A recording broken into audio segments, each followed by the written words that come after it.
The toughest, meanest wrestling and martial fighters compete and survive. Contenders can knee, punch, slap, and kick in this fight-to-the-finish sport. See the first shoot wrestling event ever broadcast in the U.S. Tuesday, October 5th, only on First Choice.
And welcome to Osaka, Japan. We're in the Osaka Civic Arena, and we're going to bring you shoot wrestling, professional shoot wrestling. And with me, calling the matches tonight, is Gene Pelk. My name's Jim Doherty. And Gene, you have been around shoot wrestling for a long time. In fact, ever since it started. Tell us about the meaning of shoot wrestling. What is the definition of the sport? Well, shoot wrestling is one of the oldest new sports around. This dates back to the ancient Greeks, Romans, the Spartan warriors, who put on something called the Pancratium Games. In the Pancratium Games, they got their warriors together, and they fought a no-holds-barred fight to the finish that often ended up in death. The UWF International has taken the Pancratium Games and created a modern sport contest out of it. It's taken Japan by storm. I predict now it's going to take the rest of the world. Okay, Gene, there's got to be some rules in this sport. Tell us about those rules. This is such a dangerous sport that the rules have to be extremely carefully applied. You cannot punch with a closed fist to the head. You can't hit with your elbow, and you can't headbutt. Pretty much anything else goes. Hit, kick, knee, wrestle. But remember, the wrestling is submission wrestling, not pins. This is you grab a guy's arm and a leg and you twist it so that it's going to break. You don't get out of that hold, you give up. If you can reach the ropes, you lose a point, but the fight continues. You can't lose the point, you can't get out of the hold, you give up, it's over, either that or a KO. Thank you, Gene. Right now, sitting over to my right, we have one of the co-promoters of tonight's event, David McDonald. Dave, I bet you're very proud to be bringing this to the people of North America. Very proud, very excited. The person most responsible for bringing this to Canada and to the United States is my partner and friend Joe Hand, who's home in the United States tonight. He's the guy that really made this thing happen. We want to thank the cable companies, because if they hadn't taken a chance on this kind of thing and given viewers the opportunity to have some choice, we wouldn't be able to do it either. Thank you very much, Dave McDonald. You're welcome.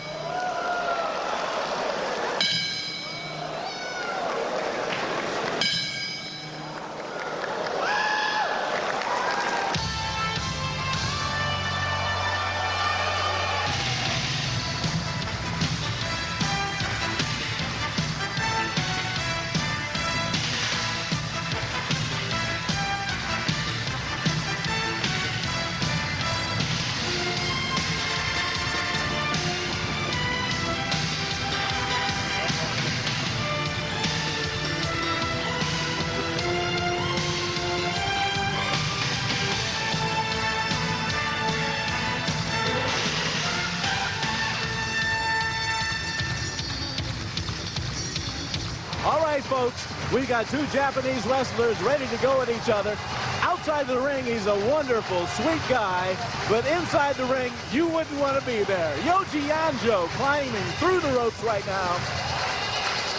Okay, Yoji Anjoh with his zebra striped outfit coming through. Very popular, not only here in Osaka, but all over Japan, wherever he fights.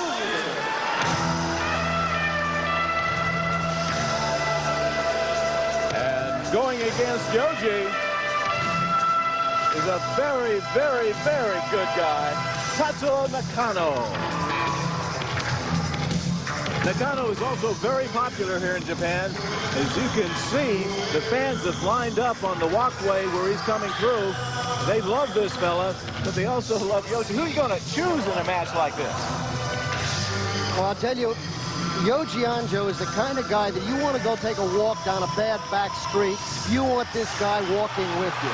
This guy can do it all. He can kick, knee, wrestle. Look at this guy. I mean, this guy can jump. He can, and he's he's about 230-pound guy of pure violence. This kid is some kind of tough fighter when he explodes. He's got it all. They say he may be the heir apparent of the World Championship, maybe in a couple of years. Yoji Anjoh, what a competitor. He is a really, really significant factor in this shoot wrestling. He knows it all. He's got the wrestling, he's got the kicking, he's the complete UWFI fighter.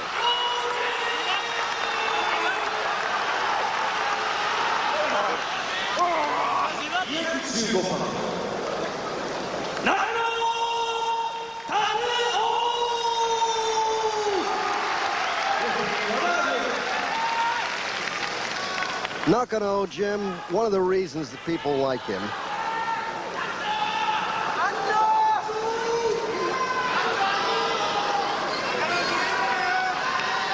one of the reasons folks like Nakano, and these are both popular guys here, Nakano starts a little slow, and he starts getting stronger and stronger the more he's hurt. He never gives up, and the Japanese like that kind of guts that he shows. Yoji, a real showman in the ring. Deadly, but a showman. And they appreciate that. Let's see what they're going to do to each other tonight. Well, the bell rings and they come out to the center. Now we're going to see two Japanese going at each other with all the techniques of UWFI. We're probably going to see a lot of kicking, a lot of jiu-jitsu style moves, and not as much wrestling as we saw before. Anjoh will go to the striking part of this much more than Nakano. Nakano can do it, but he prefers to wrestle. But I'll tell you, Nakano can take more punishment than any man I've ever seen in my life and keep on coming. Whether Anjoh can keep dishing it out, he's going to get tired actually hitting this guy for a while. That's what Nakano does. And then he comes after you after you've worn down.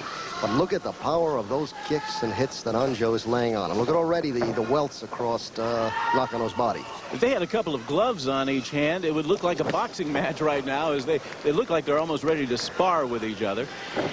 Except you don't see those kind of kicks to the legs in boxing. And I'm telling you, those kicks to the legs are what changes this sport around. You have to protect the upper body, okay? What do you do when a guy is going to hit your legs with the power of a baseball bat? And believe me, we have measured it.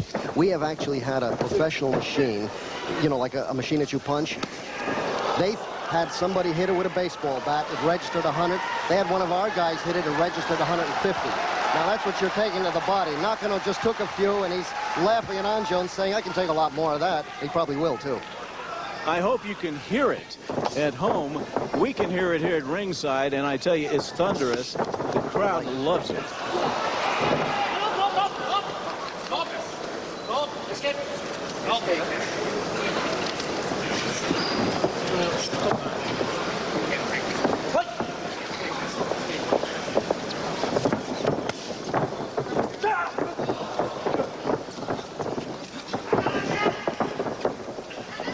Okay, the gentlemen are going at each other in the center of the ring right now. I call them gentlemen because outside they both are very, very fine guys, but I wouldn't want to be in there with them right now. Going at it head and foot, and now Anjoh brings him down, and he's working on him.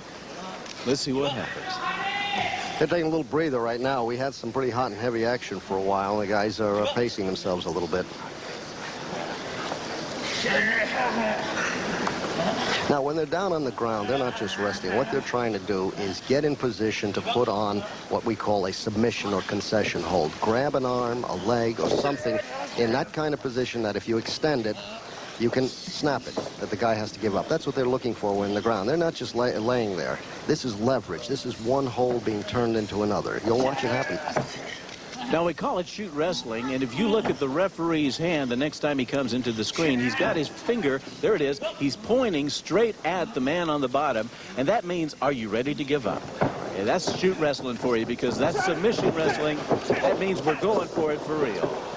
But both men are up now, and they're doing a little slapping act, and there goes a kick by Anjoh, but it doesn't work, and Nakano gets him down on the mat.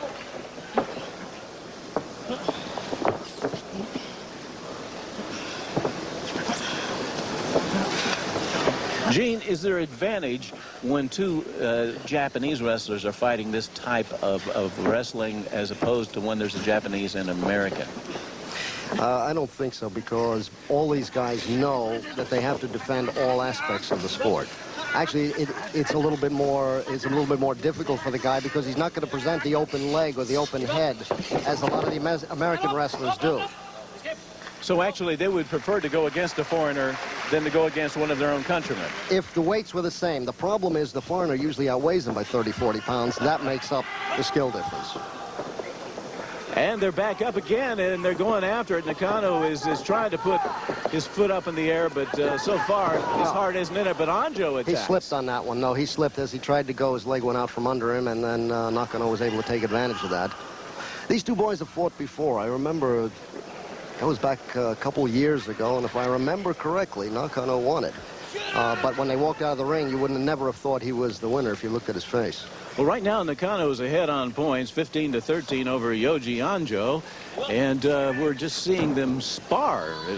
Basically, they're looking between wrestling and boxing, as far as I can see. Well, actually, Anjoh, before he got into wrestling, was in kickboxing. He is so good at kickboxing that he once dropped 35 pounds to make a weight limit against a Muay Thai champion. The fight went the distance to a draw under Muay Thai kicking rules. So this guy can do it. Okay, Gene, let's go over the point system again. Now, how do they score points? Okay. If, for example, Nakano gets a hold on his ankles he's trying to do, Yoji would escape by grabbing the ropes. If he does grab the ropes, he loses a point. If they get thrown down with a particularly spectacular throw, like a suplex or something that hurts them, they lose a point. If it goes to a knockdown where the referee calls a count, that's 3 points. So we must point out that both men start in a singles match, usually with 15 points. Right. And as they commit errors, they're taken down, or they reach for the ropes, they lose points. And they can lose up to 3 points at a time with a real good takedown. With a knockdown. Or a knockdown. Okay. That goes to a count. Now, there was a good knee and a good... Anjoh comes out, and he's ready to fight. He is really fired up, and he's going at Nakano. Nakano slowed him down a little bit. Now the referee's got his finger pointed. And although that the point system is there, as we have talked about ourselves, Jim, one of the things is that these matches rarely go the distance. The points, of course, are important. They'll drive a fighter on. He'll look at that scoreboard and say, geez, if I go down twice more, I'm going to lose. That will strive him to hit further. Most of the time, they never go the distance. It's always a give-up or a knockout. You hear the referee in English saying, give up. And rope. Anjoh says, no rope. No rope. So it's 15-12 now in favor of Nakano as Yoji loses another point. Getting a couple of very good hits in now. Oh, and then again, that's what I told you in the beginning. Have you ever seen many people who can take what Nakano can take and keep fighting? Tonight, ladies and gentlemen, you're going to see some stuff. Just a minute. He's going for a suplex. He went for it, and Anjoh finds himself stunned, and he's in trouble. And he reaches for the ropes. There may be a countdown. It is a countdown. Anjoh loses 3 points on that one. He loses 3 points. It's 15-8 right now. And he's hurting. Trying to get up. No, he's all right. Okay, and they're coming back. Now, Look at the blood on Nakano's nose. It looks like he really got hurt. Well, he's taken a lot of hits to the head. Now, when those hits come in, particularly with the palm of the hand, don't think that this is a slap like your mom used to hit you with. These are 230-pound athletes hitting with the palm of their hand. It's as hard as any heavyweight boxing's punch can ever be. With blood around his mouth and his nose, Anjoh reaches up and grabs Nakano's face and probably getting stains all over him. These guys are really showing some pain here. This is fair pain. Have you ever seen a match stop because of the blood loss or bleeding? I've seen a hold called, I've seen doctors look at it, and I've seen the wrestlers refuse to stop and go on. No, I have not yet seen a match stop because of blood. But technically, it could happen. Absolutely. We have a doctor at ringside. We have a referee. You see how close to the action he is. But look at, despite the fact that Nakano's been taking all his pain and bleeding, look at the scoreboard. He's ahead 15-8. So he's not going to give up unless he absolutely has to. That's right. Now, Anjoh has a very, very strong chokehold on. Nakano is getting out of it. He's trying to throw him. Anjoh goes to the ropes. He loses another point. My gosh. If we get a close-up on, there it is. Look at the man's face. He is in real. His left eye is closing up from the hits now. But the cut is below the eye, so they'll let it go. And he just took another one right to the eye. No, folks, this is not a boxing match. This is shoot wrestling. And you're watching it for the first time from Japan, and we're enjoying bringing it to you. I hope you're enjoying it as much as we are here at ringside. This is great. This is great. This is great. And now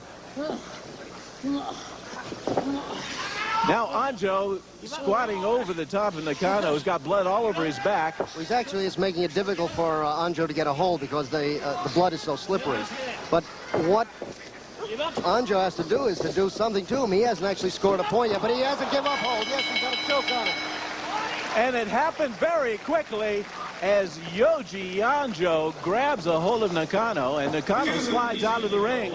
He's in pain. He's still bleeding. And Yoji Anjoh wins it at the last minute. He was down to 7 points.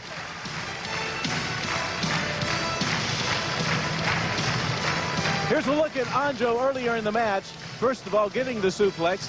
Well, Let's pick it up, one of Nakano's favorite moves is the suplex move. He's deadly at it. Look at how the way he took him down on the back of his neck. That stunned him. And here's the end of the match. However, as you see, Yoji is in absolutely splendid condition. Came back, put a perfect sleeper chokehold on.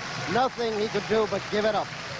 And that wraps it up. Yoji Anjoh comes back at the last minute when he was down on points and wins the match against Tatsuo Nakano. Right now, Dennis Koslowski going against Masahito Kanehara. Tell us about both these guys. Dennis Koslowski is one of America's greatest wrestlers. He won the silver medal at Barcelona in amateur wrestling. He's going to head up the American Olympic team in Atlanta. This guy is a brilliant wrestler. He's got all the moves. If there's any weakness he has, again, it's facing the kicks and hits of the UWFI style. But pound for pound, one of the greatest wrestlers you've ever seen. Has Dennis lost any matches in Japan so far? Yes, he has, and basically he's lost them because of the inability to defend against the kick. Tonight, he's up against an absolutely superb hitter and kicker, Masahito Kakihara. And we're looking at Takada walking around the ring right now. He is a very, very popular young man. Here he comes, though. The man we just saw the highlight tape on, Koslowski. He's also extremely popular here in Japan, and he runs out. He's a silver medalist at Barcelona. He's going for the gold in Atlanta, and he right now is with us with shoot wrestling in Osaka. This ought to be a great match, Gene. I'm looking forward to it.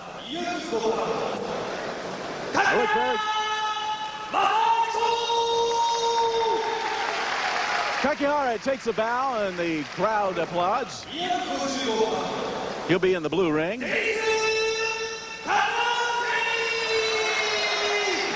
And in the red corner is Dennis Koslowski. I like to call him Captain America with that outfit that he's gone. Yes, he's all-American, wouldn't you say? He absolutely is, and he's some kind of classic wrestler. But today he goes up against a classic UWFI striking fighter. Kakihara relies heavily on incredibly quick hands, slaps, and powerful kicks. Captain America, he's going to have to stop that. If he wants to use his great wrestling ability, he's going to have to get in tight on this boy, take him to the mat, and get away from that hitting. Where there you see it right now. Dennis has to stick on him like fly paper. Otherwise, he's going to be taking the brunt of those kicks and punches. And Dennis is continuing to push him to the ropes. Now he brings him down, but it doesn't take long for Kakihara to get out of that one. Well, that's it. Now, Kakihara comes in at 205 pounds against Dennis's 255 pounds. 50 pounds of this kind of fighter is a lot to put up with. If Dennis keeps him on the mat and real close, I got to say Dennis is going to take this because of the weight and experience advantage. However, every time they get him up and the referee breaks them, then that's going to be Kakihara's game. It's up to Dennis with his ring savvy to do it. Personally, I think he'll be able to do it. We'll have to wait and see what happens. Anything can happen in these matches. And they do. There's a lot of respect here in Japan for shoot wrestling, and one of the things that people like is the purest form of it. It's almost like sumo in the sense that they know that what's happening in that ring is actually happening. It's not rehearsed. It's not something that they've agreed on before.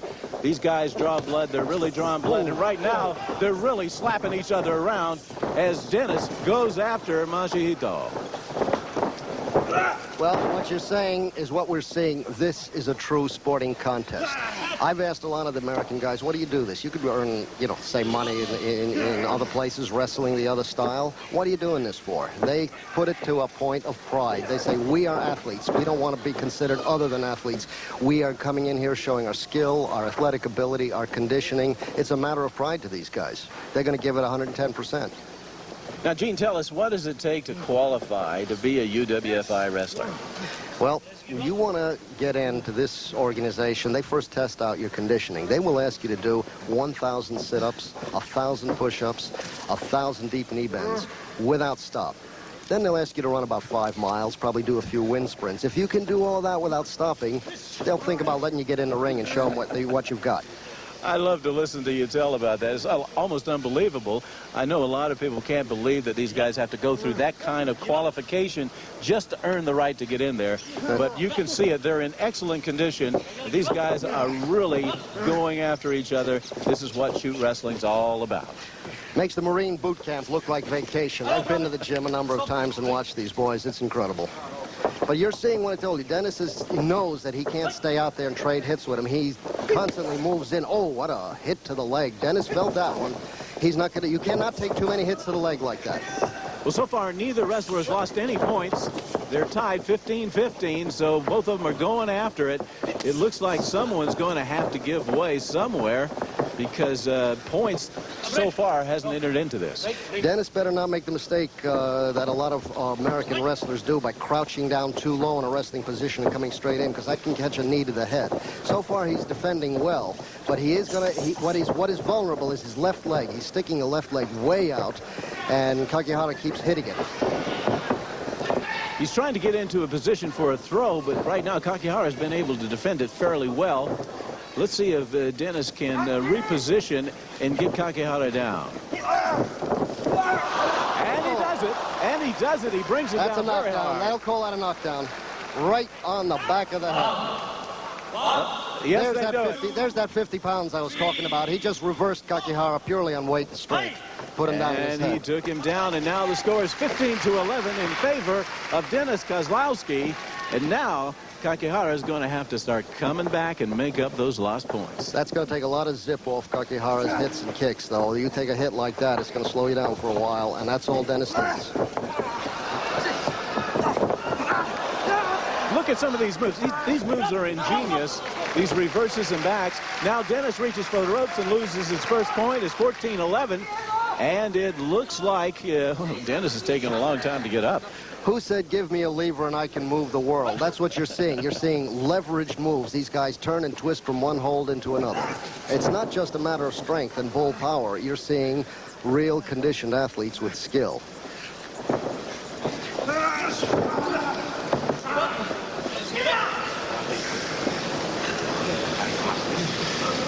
Gene, does it mean a lot to the Japanese audience watching here tonight that we're looking at a Olympic medalist? I think it absolutely does, and it certainly makes them happy if the Japanese can beat them, because they're saying, look, here's one of America's best wrestlers, and here's what one of our guys can do against them. However, let me say this. Dennis has won over the hearts of a lot of Japanese. He's been here a number of times. He puts on a match. He never quits. He puts all his heart and guts into it. So the Japanese have learned to appreciate him as well. Great. We're 5 minutes into the match, and right now it's 14-11 in favor of Dennis Koslowski. And the match is slowing down. The intensity is slowing down as both men now are trying to find something on the other, trying to find a weakness as they roll into the ropes. Well, Dennis wants to keep this fight on the mat. He does not like it when they break him, because if they break him, this is when, see, all the cameramen are getting all ready. They're waiting to see Kakihara come in with those slamming punches and kicks. And he does. Oh, tries us, but he didn't hit.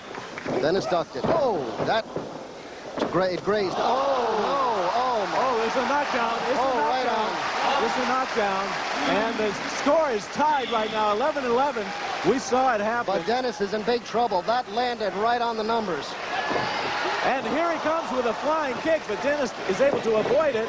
And now he's back in, but he's still stunned. You can tell that Dennis is he's stunned. hurting. Dennis is hurting. He needs some time to clear the cobwebs out. And Kakihara's not going to give him that if he can. Uh-oh, Kakihara's got a He's trying suplex. to suplex coming. Can he do it?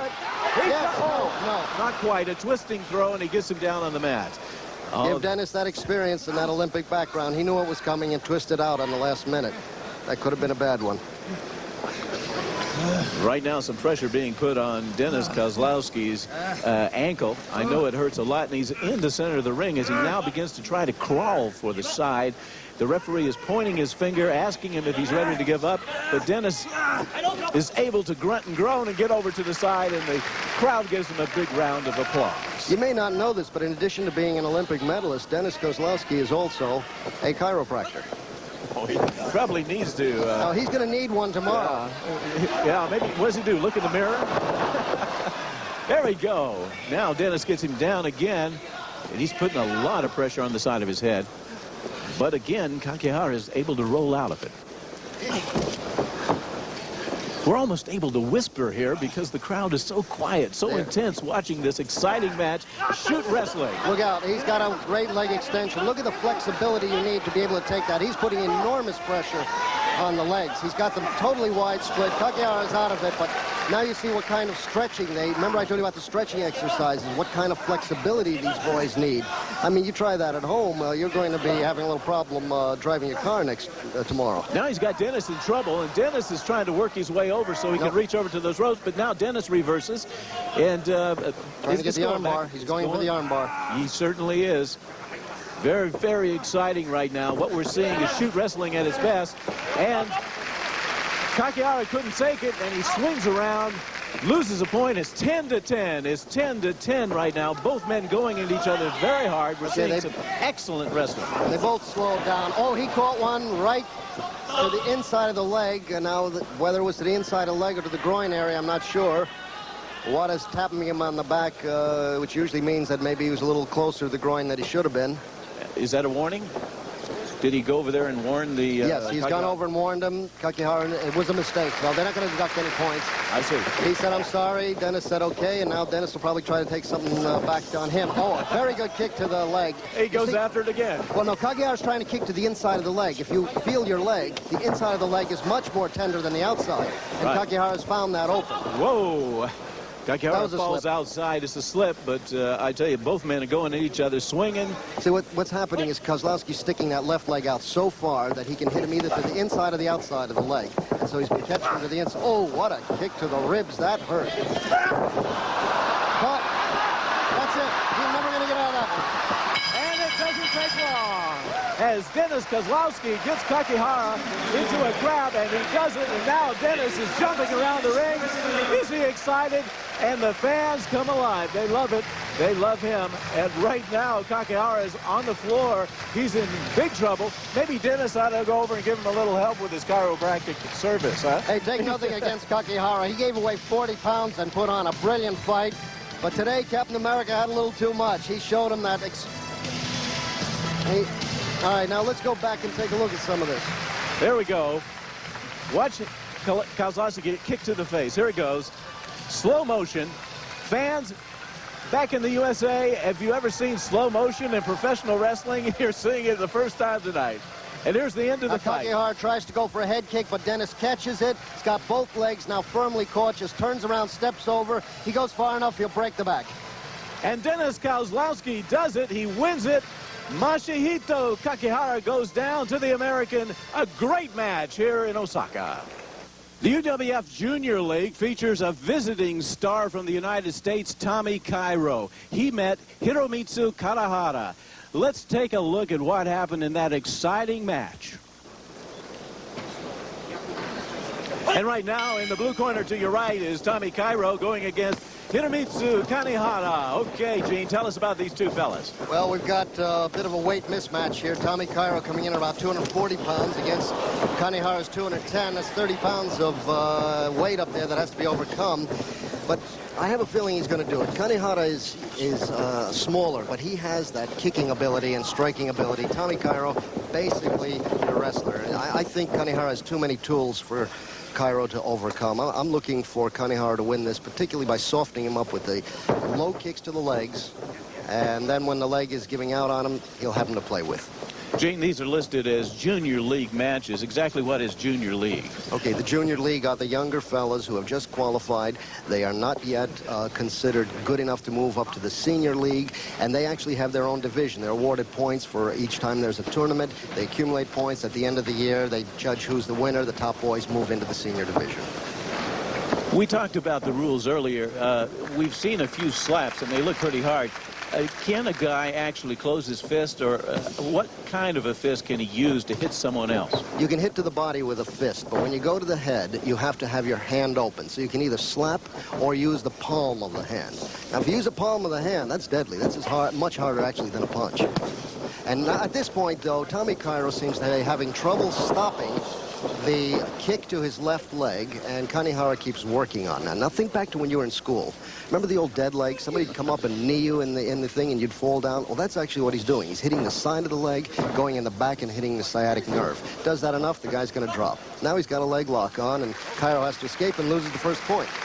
And so Cairo stands up and Kanehara stands up, and they're about to go at it again. Right now the referee is checking Cairo's leggings, I guess that's what you would call them, and making sure that they're okay and he's not going to get hurt. Shin protectors, but there again, Tommy Cairo has no idea how to stop the right kick to his left leg. After a while, Kanehara is just going to keep chopping at the trunk and to have the tree fall down. We'd like to remind you, there's a suplex over. Cairo's got Kanehara on the floor. He's got him in the middle of the ring. It could be trouble, but right now Kanehara is struggling. He may be able to get over to the side. No, he turns it around. He does a reverse, and now Cairo finds himself in the ropes. Actually, they just rolled into the ropes. No, they're saying that Cairo escaped, so he lost a point for that. Sakuragawa's up by a point. Now watch this. When they're separating him, Kanehara is going to kick into that leg again. Tommy knows that's happening, so he's getting on him, and he's starting to use that weight advantage. It's a very good throw, and Kanehara lost a point for that. For you folks who are used to watching exhibition wrestling, what we see right now when they do those suplexes, those guys are really coming over on the back of their neck.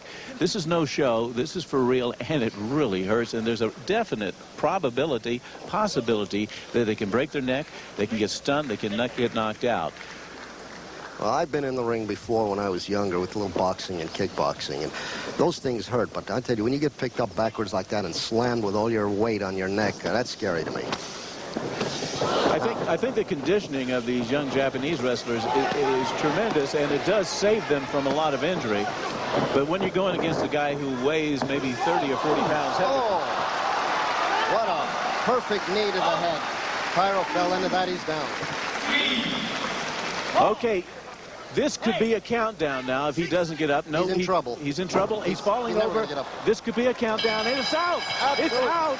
And now Kanehara has won the match, and he climbs up and revs up the crowd as Cairo is actually knocked out, and the Aides run into the ring. A real exciting match. You mentioned earlier the Americans wrestle, and you see the Japanese do the martial arts striking. there's the reason. There's the answer. It works. And the crowd comes alive here as Hiromitsu Kanehara tops Tommy Cairo in a 15-minute junior league match. A lot of excitement, and Cairo is still on the mat. They're trying to bring him up, and now he finally sits up and hopefully is okay, but you could tell the man was totally stunned and then literally passed out from that kick, or knee, should I say, to the head. Okay, right now we're going to take a replay. Gene, show us what's happening. Well, there it was. Tommy Cairo was trying to get in and wrestle. He let his face get in, didn't protect it. Kanehara saw it and just delivered a knee to the head and knocked him out. You can't take those. Nobody can take those. Have you ever seen a slow motion? There's a suplex. Have you ever seen a slow motion replay in wrestling? This is a first, ladies and gentlemen. There you saw it, a suplex. And he's on his way out. Our exciting match as Kanehara beats Cairo. Okay, right now coming into the ring, we've got two Japanese wrestlers. Kiyoshi Tamura, he'll be going against Yuko Miyato. Tell us about these guys. Okay, in the blue corner we have Yuko Miyato, one of the smallest Japanese wrestlers who has to make up for a lack of size with as much hard guts and talent as you're ever going to see. He's going up against one of the young Japanese wrestlers, Kiyoshi Tamura. Tamura, some kind of fighter. A while back, about 8 months ago or so, Tamura took on a great American boxer by the name of Matthew Saad Mohammed. Matthew Saad Mohammed held 3 lightweight, I believe lightweight, heavyweight championships, the IBF, the WBA, and the WBO. Tamura took out him in 32 seconds of the first round. He kicked his leg out from under him, dropped on him from the back, and put a chokehold on him, and Matthew Saad Mohammed gave up. That's the kind of fighter you got.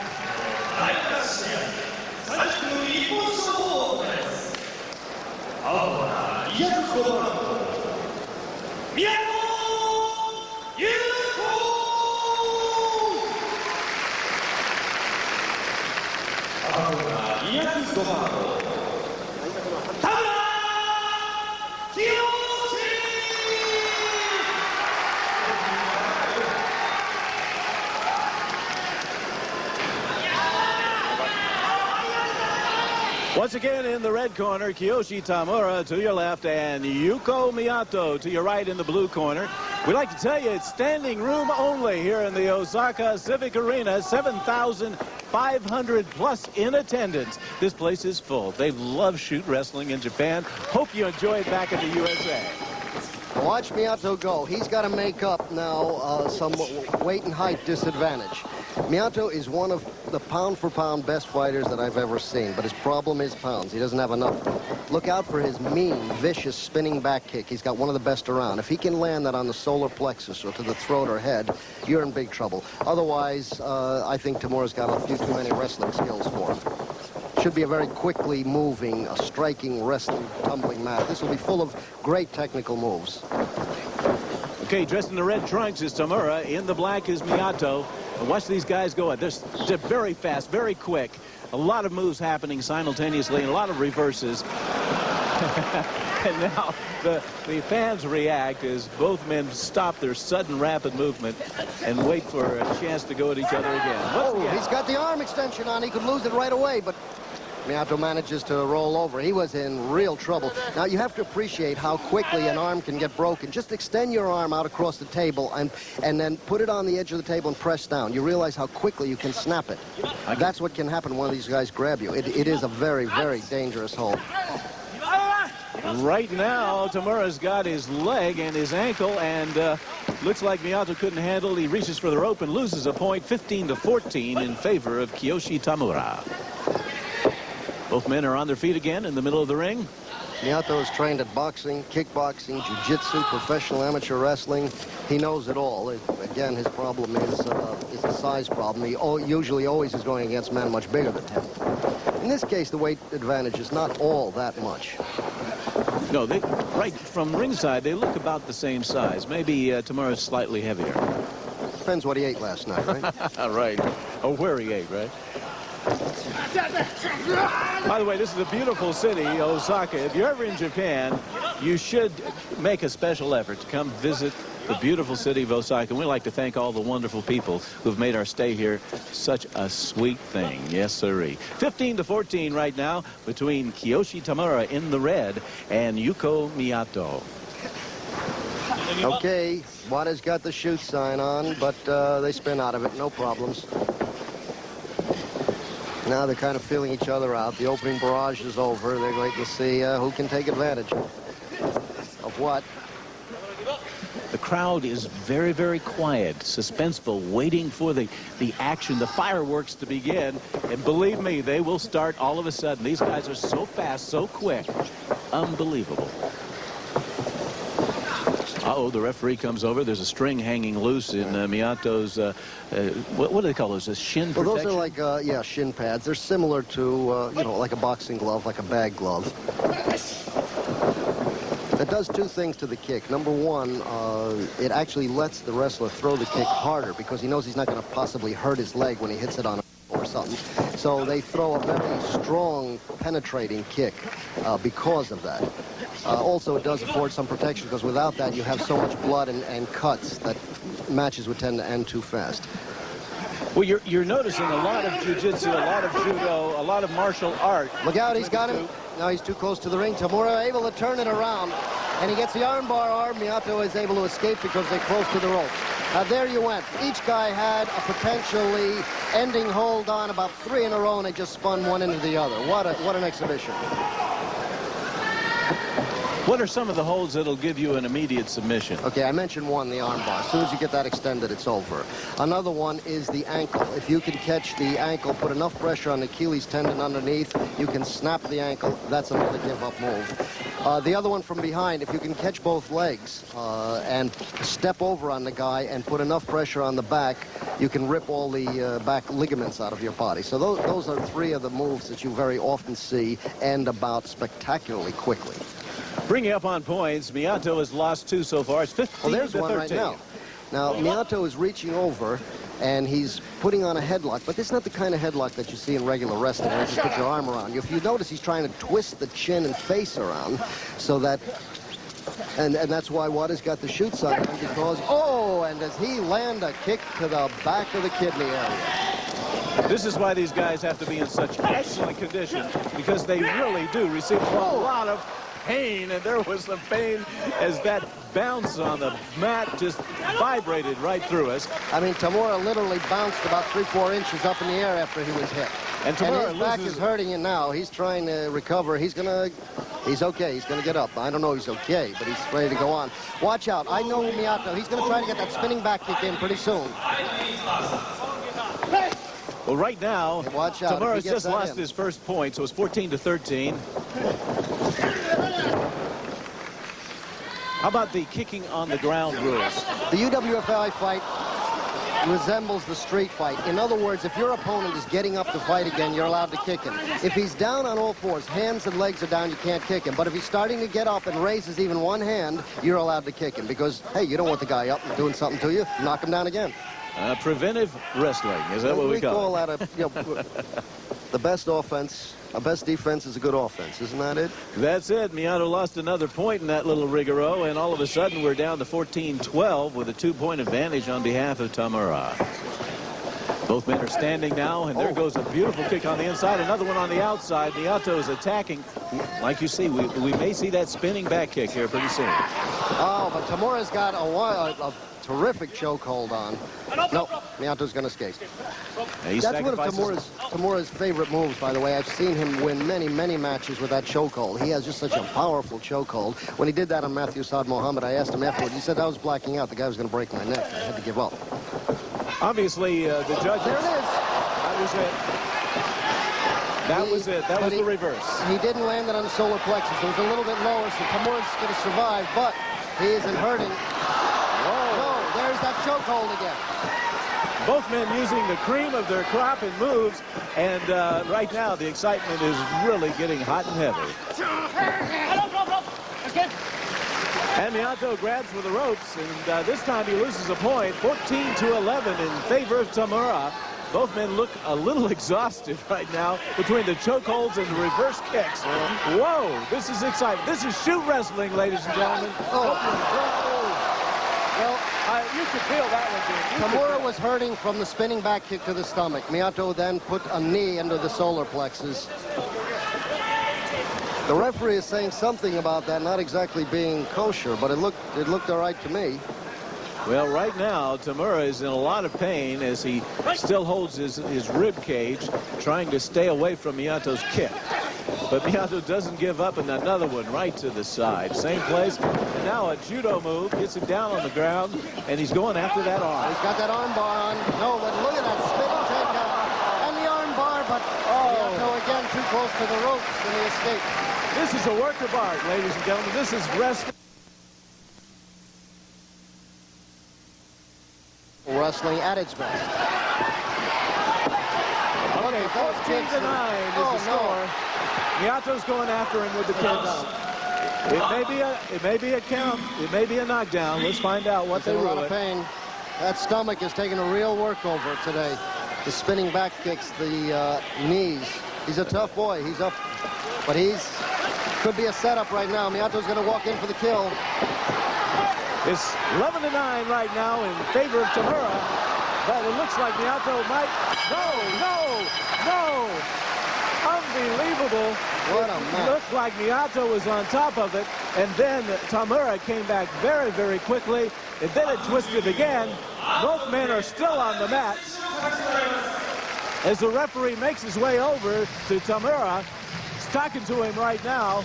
The crowd is anxiously waiting for the winner to be declared. No, it's the winner to get up. That's the problem. Well, he's got to get up to be declared. Let's see how long it takes. Tamura won the fight, but he took a lot of pain, a lot of punishment.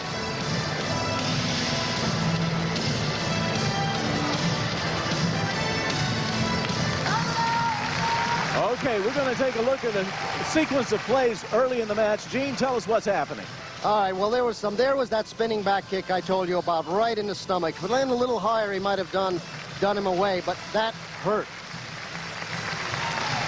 Okay? Now, he had to survive that. He had to go back in there with his stomach hurting. Miyato knew he had the opening and came in and delivered the knee to the midsection. Now, Miyato got a little bit careless. I think he thought Tamura was ready to be put away. He started going for some. Tamura came around, twisted around, put on one of those choke reverse holds on the back of the neck, and that was the end of Miyato. And Kiyoshi Tamura wins. Coming up next, we got Greg Bobchick from the United States and also from the USA, Gene Lydick. A couple of Yankees going at each other. Gene Lydick is from the U.S., but he's been living here in Japan. He's been studying, working, living with the Japanese. He sleeps with them, eats with them, and works out with them. So he's being trained to be a real UWFI warrior. Now, is it true, Gene, that these young guys from America who come over here, the first thing they have to do is learn how to eat fish head soup? Is that true? Absolutely. If you can't survive that, how are you going to live? Because that's all you get served. Rice and fish head soup. And let me tell you, they lose some weight when they get over here. And right now, the guy coming out has lost a lot of weight since the last time I saw him. Gene Lydick has lost about 25 pounds, and he tells me he's a lot faster, a lot stronger, and has a lot more stamina. We'll wait and see tonight. This is going to be a close one. Now, both of these guys are good wrestlers. Basically, they're wrestlers. They're not really into the martial arts part of it. All the people would have come from far away.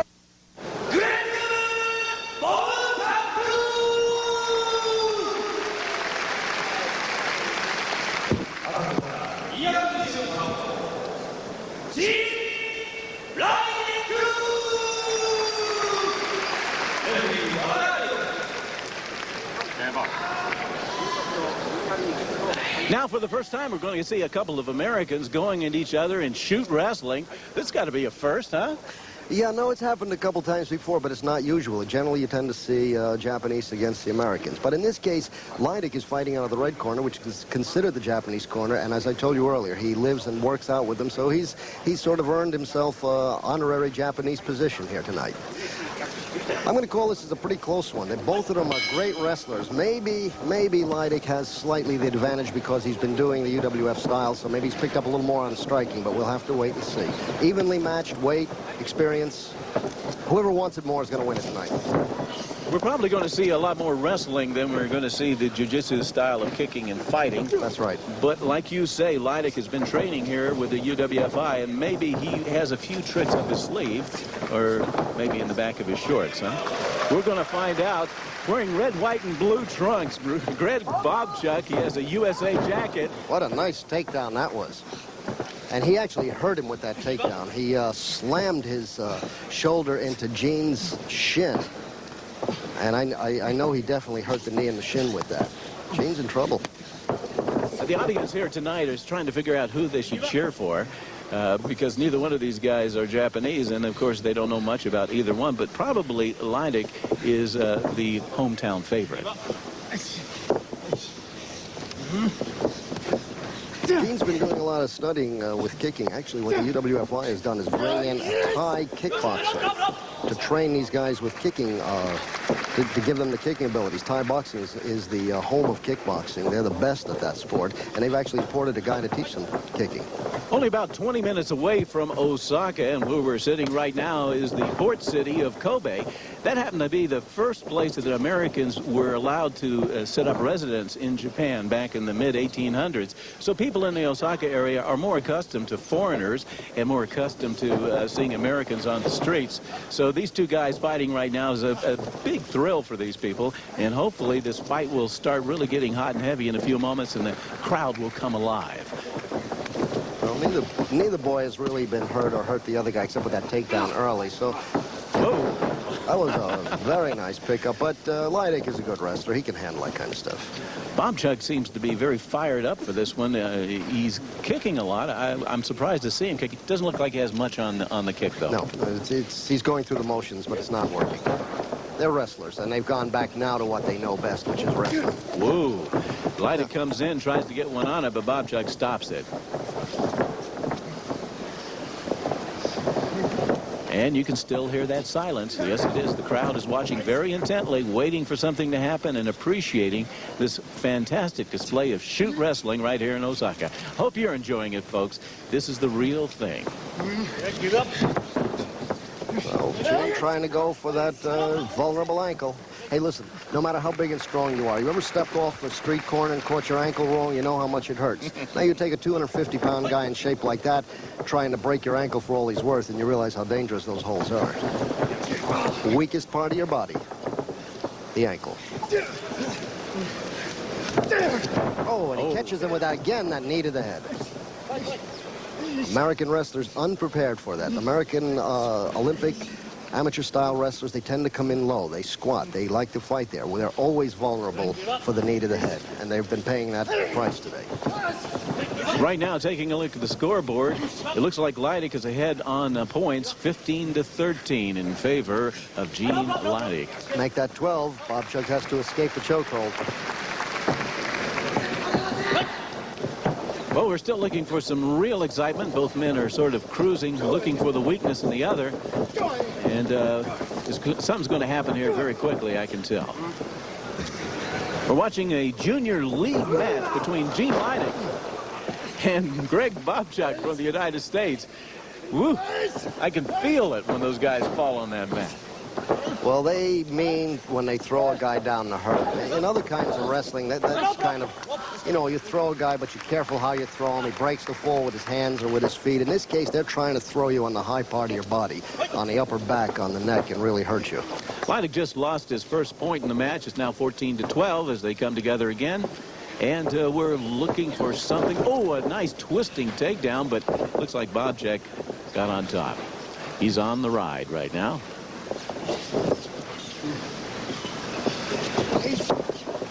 And they roll into the ropes. But no one takes responsibility for it. The referee is still pointing the finger. No, if you simply roll into the ropes through the action of your fighting, points are not deducted. It's when you grab it to stop the action, like now when Bobchick had the hold on his ankle. That's when you do that.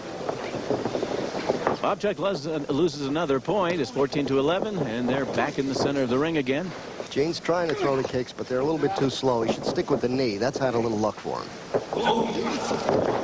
A nice takedown by Bobchick. He's having a lot of luck with those takedowns tonight. But they're just straight wrestling takeovers. Wrestlers are used to that. They're not causing any damage. A little trivia for you folks who are watching shoot wrestling for the first time. The ring is about 5.5 meters square. That's about 18 square feet. And underneath are plank boards, which are supported by steel beams. And I tell you what, I wouldn't want to be the guy landing on the back end of that. Well, Lydick continue to make Bobchick escape. They're going to stay with wrestling now. At this point, Lydick's kicks are worthless. His knees could still be a factor, but they'll stay with wrestling. They'll try to go to a wrestling hole. Lydick's still looking to make a hit work. They're slowing down now.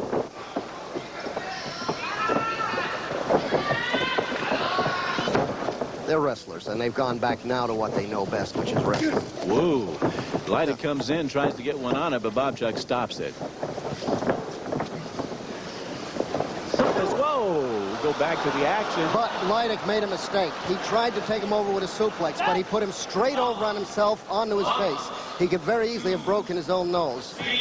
But no, he looks all right. So the damage only inflicted to Bobchick. It looked like Lydick hurt himself with that. He didn't bridge enough. What you have to do is bridge enough to avoid your opponent coming down on your face. We'll come back to that.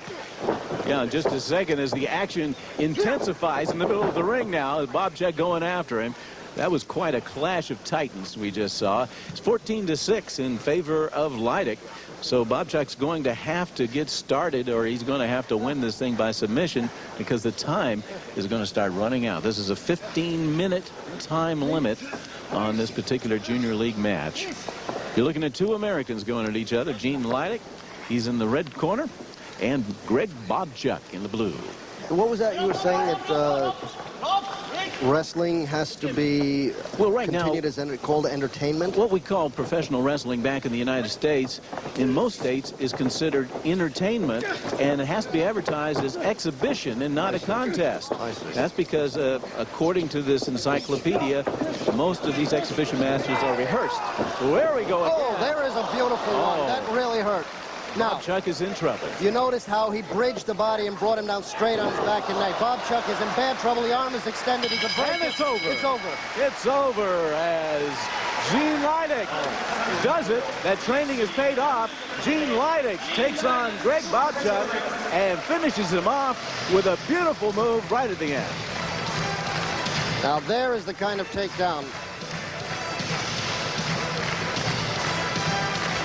Okay, we're going to take a look at some slow-mo. Here we go. See, there's Gene. He does not. He falls actually right on his face. He hurts himself as much as he does Bobchick, because you can actually get your nose or jaw broken. But look at how beautifully he does that one, how he puts all the pressure on the back of the neck and head. Watch the head and neck hit. This is the dangerous one. I'm afraid somebody someday is going to get killed. I just hope it doesn't happen. These boys are in such splendid shape they could take it. Don't try that at home, folks.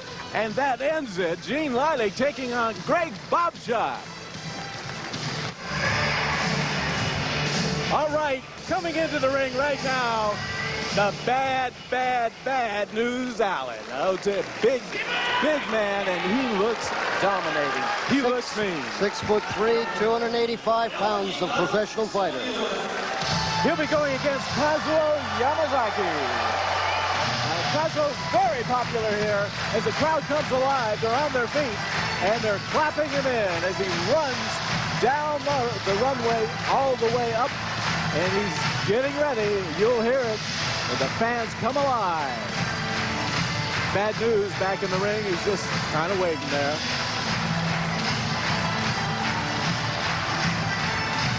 Kazuo Yamazaki coming in at about 225 pounds, giving away 60 pounds to Bad News Allen. But Yamazaki is your all-around fighter. This guy can and will do it all.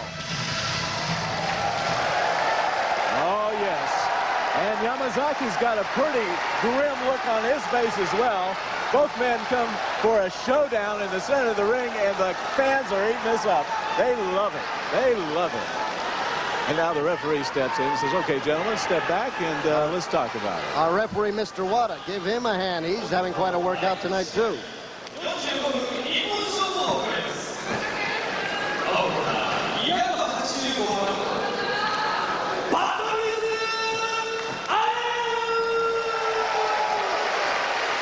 Now, mothers, how would you like to have this guy come around the neighborhood? Huh?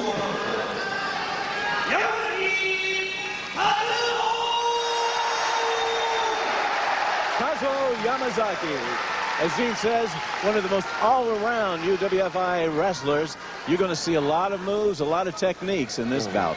Well, Alan has done pretty well earlier this year against some of our lower-ranked UWFI wrestlers. He's won quite a few fights. Great ring experience, been a professional wrestler for years, top judo player, great ring savvy, and great timing. But today, he moves up in class. Yamazaki, one of the calmest people you've ever seen in the ring, but when he explodes, look out. Powerful kicks, wrestles with the best of them. I see Alan going to have to go on defense all night, and I just can't imagine that Yamazaki will not be able to get through sooner or later. But he's got that 60 pounds to make up. Let's see what happens.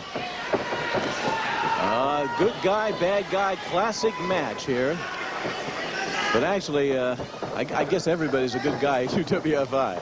Oh, you want to tell them they're a bad guy, Jim? I'll let you go back into the locker room. Thank you very much. Well, right now, bad news has got him on the ground, but it doesn't take long. Yamazaki's back up, and now he's back down. Crowd is very quiet, waiting for something to happen. Yamazaki trying to pull a bad news out into the middle of the ring. A lot of our viewers may wonder who this is because they may have said, gee, this guy looks like Bad News Brown. And that's what he's known in America. He's a big favorite of Madison Square Garden at professional wrestling. But here, the UWFI, Bad News Allen, and he wrestles the real professional wrestling style of the UWFI. And today, he's facing somebody who really has the great martial arts ability, the kicking and the striking.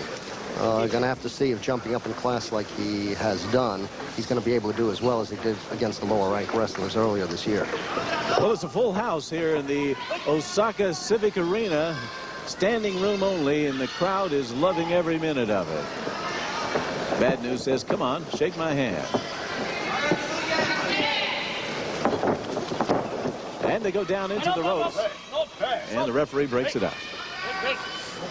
Yamazaki is looking and learning. He's not doing much because I've seen this guy wrestle. He's had a lot of opportunities to do some kicks and hits, but he's looks to me like he's going to spend the first couple minutes learning before he moves.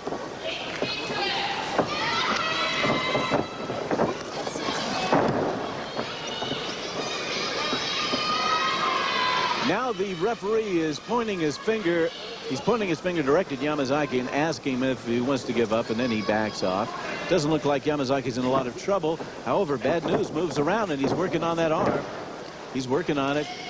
And the referee pulls the shoot sign out again and says, are you ready?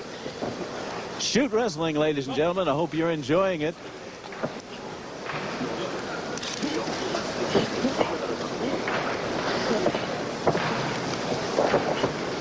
Now, when you're talking about a guy like Bad News who doesn't fight all the time in Japan, right?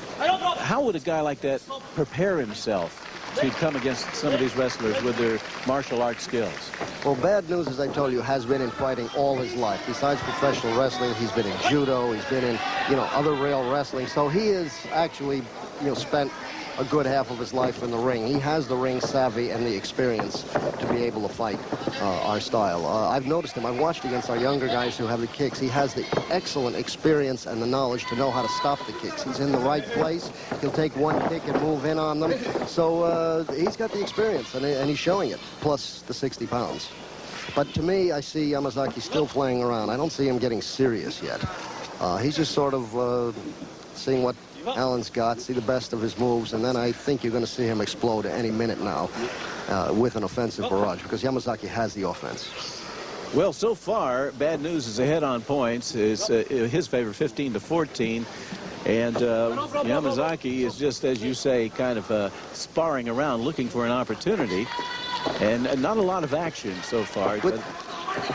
And the audience is starting to tell Yamazaki it's time to pick up the pace, and I think you're going to see something happen very soon. I've known Yamazaki for quite a while. There it goes. Now he's got that inside kick, and Allen felt that.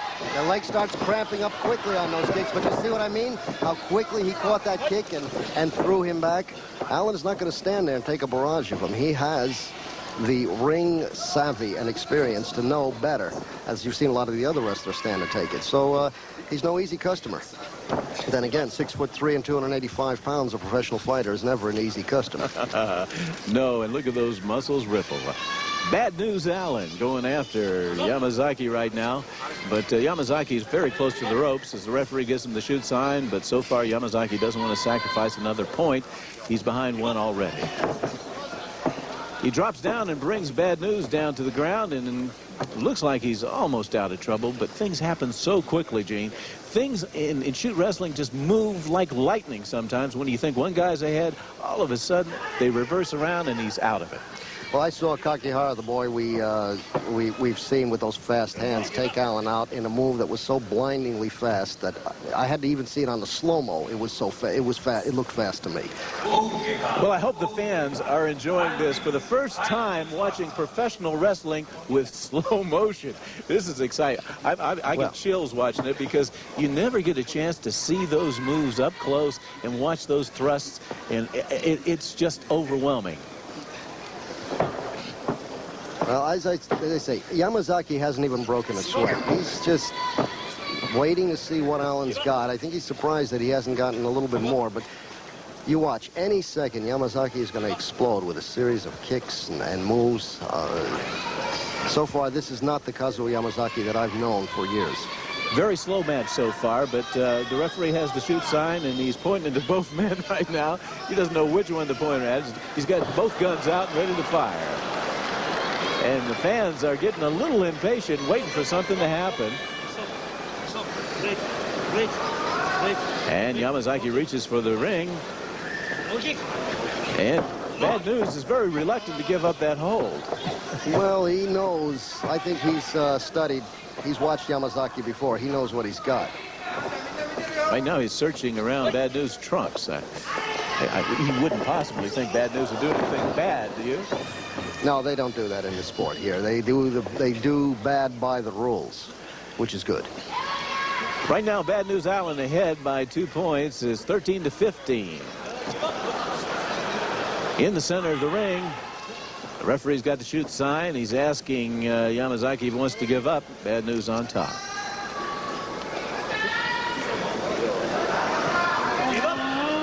The crowd keeps yelling out to Yamazaki to come alive. He's been rather slow. I'm very surprised at what's happening today. I know Yamazaki was looking for what Bad News would bring to him, and he saw he's brought very little to him. The referee just about takes a kick right there as Yamazaki is able to get his head around Bad News' head and roll out of trouble. Now, have you heard anything about Yamazaki being ill or sick, having a cold? Well, I know that he had his last match. He took a tremendous beating. Now, I wonder if that's taken a little off of him, because he had to be carried out of the ring on his last match. Now, he may just be feeling that, because this is not the Yamazaki I'm used to seeing. And now the referee breaks it up again, and Yamazaki comes out of sanctuary as he reaches for the ropes, and both men are standing up once again. Bad News has the lead, 15-13, but there was one of those. Bad News kind of goes back and tilts his head and says, "Woo, that was a close call." Oh, that wouldn't have hit there. That head would have wound up out in right field. Well, now Yamazaki's starting to kick, but again, Bad News grabs him, throws him into the side of the ring, and the referee has to pry them apart. Bad News very reluctant to give up those holds. Well, you can see his judo skill. He is always in the right position to stop the kick. He moves in as the kick starts, and that takes the range away. Whoa! Yamazaki tries to knee high, and Bad News catches him and brings him down hard. Look out, he's got that armbar extension. If he can pull that out, Yamazaki will have to give up. And he's getting closer to the ropes, but he's in trouble. You can see the pressure being put on his left arm. All he has to do is pull that out. It's all over. And he's Yamazaki goes to the corner. And he makes it, but he's going to lose a point. And it's 12-15. Bad News Allen on top. But as this clock keeps ticking away and we get closer to the time limit. This is a 45-minute limit, so this is a long fight. I don't think it'll go the distance. Well, so far we haven't seen any of them go the distance, huh? Right now it's 12-15, or 15-12, should I say, in favor of Bad News Allen. And the fans here are getting very impatient with Yamazaki, asking him and yelling to him to come alive. But so far, Bad News has been able to stop almost every move. And now he brings him down and pulls him over to the side of the ropes. Yamazaki choosing to wrestle him, which is not what you want to do with somebody who weighs 60 pounds more than you do, and who is a judo champion and a wrestling champion. But it must be that last fight Yamazaki had has taken something out of him. He's not the fighter I've seen, as I said before. They were very close to the ropes. He was putting a lot of pressure on, and that elbow. The referee had to stop it and once again tell Bad News to back off. And Bad News very reluctant to give up the hold again. Well, very listless. I don't know what's happened to Yamazaki, but let's not take anything away from Bad News. He is fighting a good fight tonight, so far dominating. Well, 10 minutes of fast. Yamazaki's got the hold, but Allen will be able to grab the ropes. So we have a possible 35 minutes. See, now, watch out. Yamazaki's pulled him out in the center of the ring. There's no way Allen can get to the ropes now. He's either going to have to break the hold. He's in a lot of pain. The finger is caught. And Bad News struggles for the side. And again, Yamazaki pulls him out. Now he holds up his hand. Look out. And he gives up. He gives up. And it's all over for Bad News Allen as Kazuo Yamazaki twice pulls Bad News to the center, applies that pressure, and it's all over. Even though he was listless, very slow, and not the Yamazaki we usually see, he does take it. And now we see Bad News on the ground, and he's in a lot of pain. The rubbing liniment on his leg.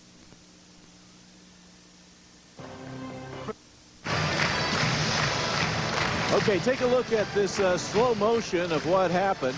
Yamazaki had the perfect knee, leg grab on him. Every time Allen tried to go to the ropes, Yamazaki realized it, just pulled him back in and just kept putting so much pressure on the leg.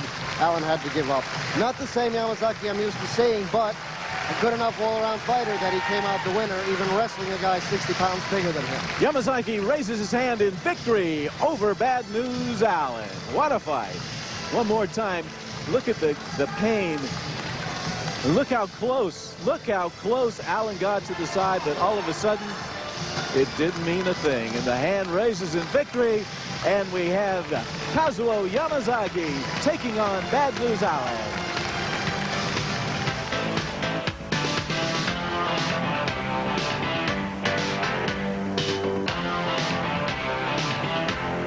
Gene, it's been a great fight so far. We've got the semifinal and the final coming up. Summarize the fighting to this point. Well, I told you about this UWF International Pro Wrestling style, the kicking, the hitting. We've seen it all. It's been I think everybody has lived up to what I hoped was going to happen. It's been exciting. But what we got coming up, it's got to be the best part of the card. We got Big Gary Albright and Dan Severn going up against the Big Russians. That'll be probably more of a wrestling match, but when you see those big boys fly and hit, you're going to see something. Then the World Heavyweight Wrestling Champion, Nobuhiko Takada, takes on Billy Scott from Nashville, Tennessee. Now, a lot of people are saying Billy is in over his head, but this kid's got a lot of guts. He's the one who beat the IBF boxing champion, James Waring, and he may be a little bit in over his head, but he will do us proud. I know the kind of guts the boy has. It's a match I'm looking forward to seeing. Thank you, Gene. Right now, Front Row Entertainment would like you to take a look at a few missing children. If you've seen these children, please report it.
Okay, we've been waiting for this one, the semi-main event. It's a tag team event.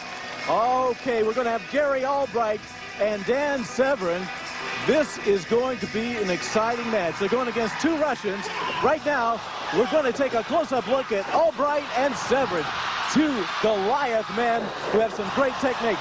Gene, take it over. Gary Albright, wearing a big N, the University of Nebraska, one of the most feared people we've got. 360 pounds of dynamite. Dan Severn, an Olympic, amateur wrestling champion, a Sambo champion, which is a submission wrestling champion. Gary Albright, one of the toughest guys. His suplex, one of the most feared in the world. He is going to come on today, and you're going to see him go against two giant Russians, both of them over 300 pounds. They're not going to fly easy, but Gary never bet against him. He is your one tough customer. Détente is over. Gary Albright, Dan Severn have now come into the ring, and they're going to face Salman Hashimikov and Vladimir Berkovich.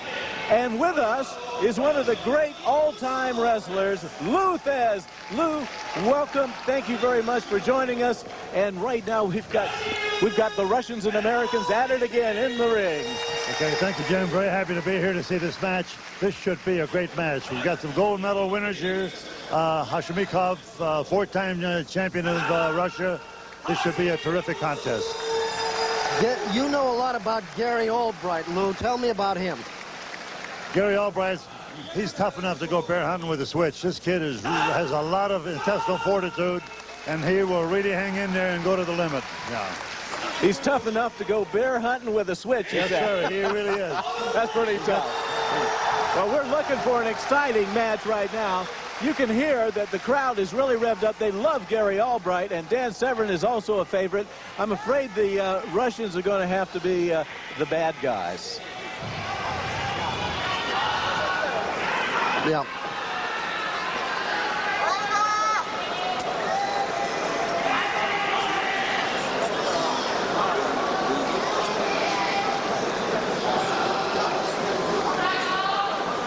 Okay, right now in the center of the ring, we've got Gary Albright and Dan Severn. They're in the red corner. In the blue corner, two Russians, Salman Hashimikov and Vladimir Berkovich. And I'm going to turn it over right now to Gene Pelk. Gene, you've got a very special guy next to you. Well, what did we talk about? We've got Lou Thez sitting next to us to help me with the call. We have some weight up there. Gary Albright, 350 pounds against Salman Hashimikov at 280 pounds. What do you think you're going to see up there, Lou? You're going to see a young man against a veteran, and if Hashimikov doesn't run out of gas, he's got a pretty shot. In my opinion, from what I see right here, I think Albright is in better condition. All right, none of these guys are really into the kicking martial arts part of it. They're more pure wrestlers, right? They are. They're both Greco-Roman wrestlers, yes.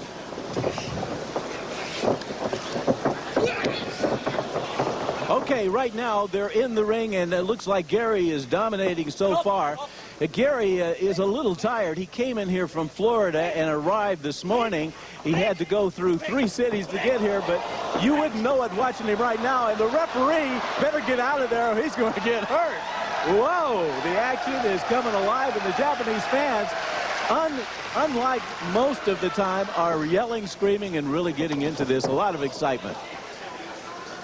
Okay, Gene, what do you know about this Russian fella? He's a big fella. Salman Hashimikov, 6'1", 280 pounds, college freestyle, a freestyle wrestler, a champion at all sports. You know a lot about him, Lou. Gary, he just took his hold away from him. Gary Albright did the thing that Hashimikov is famous for, and he did a suplex on him that was unbelievable. It took a lot of power to do that. Now we've switched over to Vladimir Berkovich. Tell us about Vladimir. Vladimir, I would like to see him lose about 10 or 15 pounds. I think Gary Albright's in a little better condition than these people. I hope he makes a kind of count of himself. Gary's lost about 15 or 20 pounds in the past 2 weeks. Well, Vladimir coming in at about 310 pounds, 6'3", Greco-Roman wrestler, 5-time All-European freestyle wrestling champ. Tough boy. Now, Gene, before we were going on the air, we talked to Gary Albright. You mentioned to him that with this much weight, going against this much weight, we might not see a lot of flying with his suplex, but I saw that guy go flying. It looks like Gary hasn't lost an inch, even though he's adding on about another 30 to 40 pounds of what he usually has to go against. All right. Well, what I'd like to say about this is Gary can handle 300 or 400 pounds with that kind of a suplex, so the weight doesn't bother him. Now, let me ask you this right now, Lou.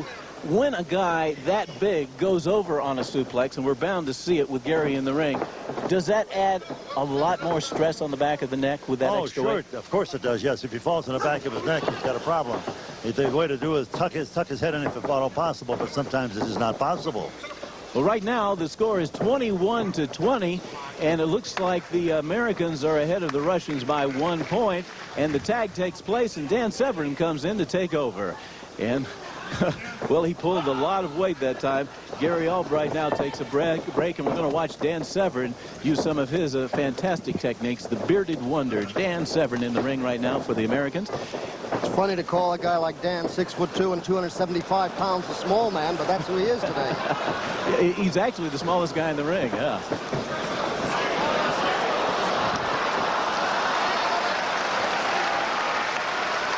Lou, do we expect to see less kicking because we're talking about Americans going against Russians instead of Japanese and Americans?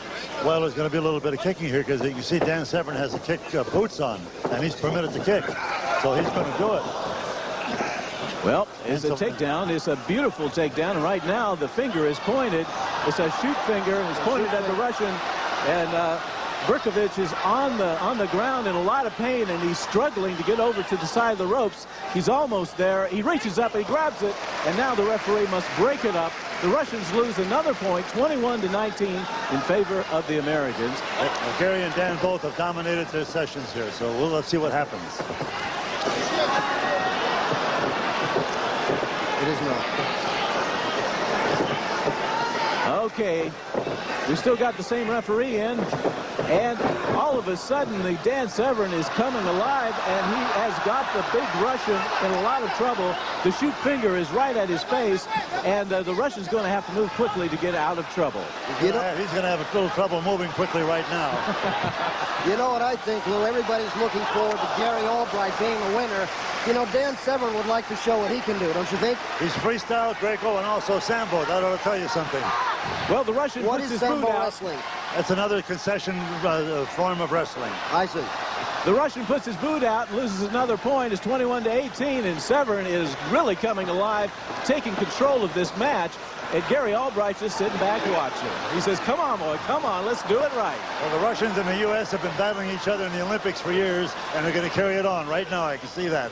Well, this is much closer to the Olympics than we've seen for a long time in professional wrestling. A great move by Dan Severn, but he's not going to get much done in that particular position. Let's see what happens. I don't think he's giving this fellow much room to breathe. Do have systems in. Oh, the fans are coming alive. They really love all this action. As Berkovich tries his best to get out of trouble, Dan keeps applying the pressure. His partner is having a problem. Oh, there he goes. And they make the tag. And now big Hashimikov comes in and fired up. He's ready to take Dan on. And boy, whoa. Looks like a raging bull coming in, just charging and banging Dan against the ropes. And this Russian is fired up. Well, you got to remember, 300 pounds of him coming in there. They may look slow, but if you were in the ring with somebody that size, it wouldn't look slow. Oh, Dan brings him up and down. Whoa. Dan's a little tired. I think he'll go for the tag soon, don't you, Lou? He did a good freestyle double leg takedown. That was good. I think he ought to tag anytime. You're right. The referee's got his finger cocked. He's asking the Russian. The Russian comes over. A beautiful judo throw. Excellent. This is all part of shoot wrestling, ladies and gentlemen. Oh, I love it. Oh, the Russian is fired up. He's got Dan down, and he's applying a lot of pressure. Dan, as you say, is losing a little gas. Maybe he better get over to the side and bring old Gary in. He looks like Gary's a little anxious to get Dan to do that. But now the Russian reaches for the ankle, and he's pulling over to the corner. Oh, I can smell some trouble. With the competitor that Dan is, He wants to stay in there. It's a challenge for him now. Now he wants to get something done. Well, he's able And to he break will. through. He's a freestyler. He's able to break through. But will he go over and tag?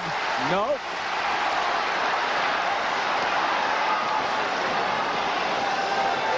Once you get a break on the ropes, Gene, can you just walk over and tag your partner? Yes, you can. But Dan doesn't want to. I think Dan wants to prove something tonight. He doesn't want to be, you know, the guy that was in the corner that Gary won. He wants to win this fight. Don't you think, Lou? You can bet on that. Well, the score is 20-17 in favor of the Americans. It's a 45-minute time limit, and we're having one exciting match. This is about as excited as the crowd has got so far tonight during the match. And, boy, they're coming alive. They're waiting for something to happen. But Kosmikov, he's staying in there, and Dan's staying in there. They're not giving anything away. They don't want to tag out. These two guys want to win it or lose it. What are the odds of this one going to the limit? I don't think so, because the one Russian I see here is not in very good condition.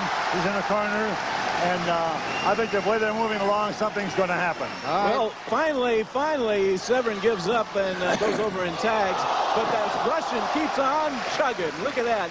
He's got old Gary down on the mat, and Gary can't believe this guy is really fired up. And Gary's coming in fresh now. But maybe the Russian will seek some help in just a moment. Right now they have to break it up, and Gary comes back to the center of the ring. You got two of the best wrestlers in the entire world for probably the past 10 years in the ring right now. Whoa! There it goes. There it goes. And there you go. There's the suplex. There's the knockdown.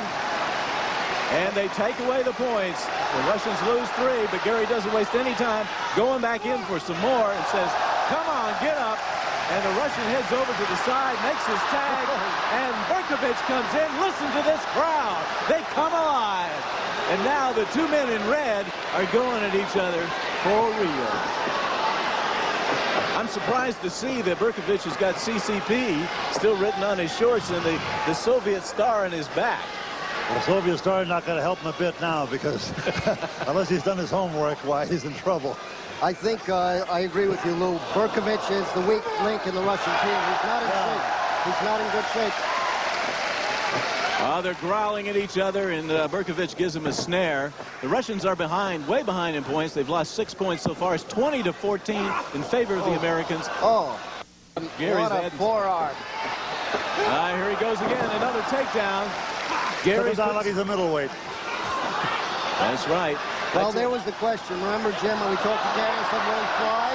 But look out, Gary's got a submission hold on him right now on the arm. He's got the arm lock in the head. Berkovich may have to give up. Uh-oh. I don't know. You can't see it, but to the right. Berkovich is saying no, no. Kosmikov is trying to come into the ring. And now the referee has to go over and get Kosmikov back out. And Gary kicks did you see that boot? Berkovich out. Whoa. It's hot and heavy. I want to tell you, Gary is turned on. He and Dan must have had a little bit of a meeting here, because this is the best match I have seen, and I don't know when. Oh, this is excitement. I tell you what, we're in Japan. We expect to see a lot of fireworks between the Japanese and the Americans. But right now, the fireworks are happening between the Russians and the Americans. A great match. This is Shoot Wrestling, folks. Hope you enjoy it. It looks to me like the Russians are a little overmatched with Gary, though. Gary, as you say, seems to have more juice. He seems to be getting stronger as he's going. Berkovich is losing the power. And now he tags Dan, and Dan comes in. Well, I think they got their thing put together pretty well. And they're going to pick the weak link. I can see that. Just you boys can. You men can. And Berkovich is going to do some catching, not pitching.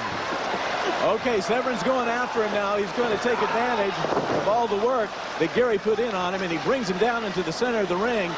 And I can tell you, Kosmikov is he's wanting to get back in. Wow, do you look at, see that? Severn is adding a pain.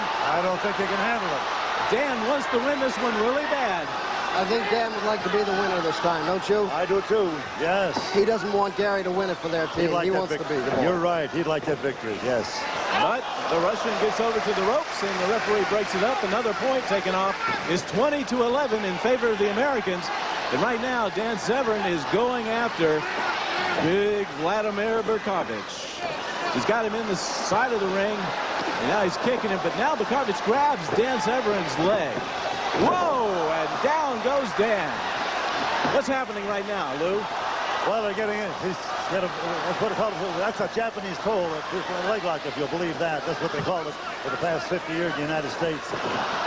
Lou, you have told me something a little bit earlier I'd like to ask you about. You said that because of the UWF International style, you are once again proud to tell people you're a pro wrestler. What do you mean by that? Well, not too long ago in the United States, if somebody would ask me if I was a wrestler, I'd say, I really am not. I'm retired, you know. But now, with the light at the end of the tunnel with UWIF, I'm very proud to be a wrestler again, to see things at this stage.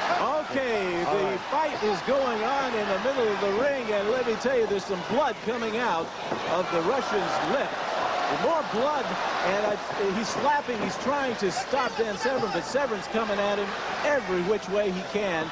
And now, finally, the Russian's able to back him through the ropes, almost out of the ring. He's gone out of the ropes. Yes, and he went right through.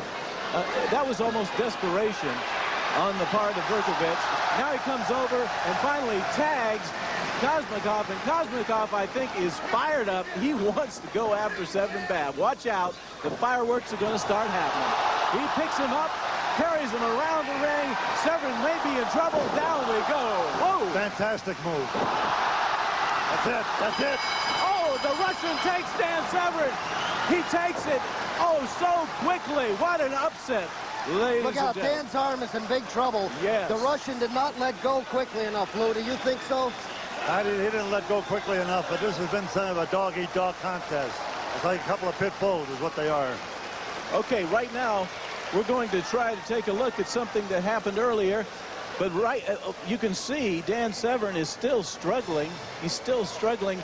And Kosmikov, as you said, didn't let go. And Gary Albright comes over, and he's pointing his finger. And Kosmikov, they start a pushing match right now. We're getting into another fight. This is very unusual here in UWFI. This is very unusual. This is a fight after the fight. But I tell you what, it was a little late when he released that hold on Dan Severn. And Gary Albright's upset. Gary was saying, no, you don't do that. I'll take you on myself. You don't usually see this happen, but it happened tonight. Oh, you don't see that very often, folks. As they go to duking it out, Gary's got to win it. Okay, let's take a look at the replay. First, Gene, tell us what happens. All right, so we've got Berkovich in against Dan. Dan Severn trying to use his skill, but Berkovich showing he's got a lot. Picks him up, spins him around in what we call airplane spin. An airplane spin, and Kosmikov takes him down very hard. While he's stunned, he pulls out and extends that arm. I've told you how dangerous it is. You can break it immediately. He should have dropped it. He didn't. Now here's another point of view of it. Same thing. Now, you see how you're supposed to give it away quickly, and he didn't. That's what Gary got upset about. Watch it once more. Down he goes. Okay, he goes across. He pulls the arm. Dan is giving up right there. The guy is saying stop, and he is not giving it up. He's trying to break the arm. Now, this is what Gary Albright was all upset about, was that long time. One more time, let's take a look at it from another angle. You're going to see it. Hopefully, we can see how much pressure was being put on that wrist and arm. Down they go, and the Russian rolls over, grabs it. In just a second, we see Dan give up. There's the give up sign. But he's not giving it up. And the referee has to reach in and force Kosmikov to let go. As the Russians beat the Americans, Kosmikov and Berkovich over Albright and Severn. Excitement, shoot wrestling style. Oh, I tell you what, this is the World Championship match. Actually, Billy Scott has a chance to really make a name for himself. And he's coming on right now. Now, this young man out of Nashville, Tennessee, he's small, but he's full of heart. He trained hard. He came over here for several months. He trained with the Japanese in UWFI. He got into real good shape. He won a great match against the IBF boxing champion, James Waring. James Waring. He took him on, threw him out of the ring, made a good name for himself. And now this is Billy Scott's comeback. He's back in Japan going after #1. This ought to be lightning fast excitement. What do you feel, Lou, about this match, Takada against Billy Scott? Billy has a lot of courage, because when I saw him with the cruiser fighter, he did very well. He caught a couple. Anything could happen, because upsets have happened before, and this kid has a lot of intestinal fortitude. Anything could go. Without a doubt, Gene, Takada is the most popular wrestler in Japan. The people here love him. He's a hero. He's a legend in his time, and he's the world champion. And they're waiting right now for him to make the grand entrance as he comes up to the ropes and climbs into the ring.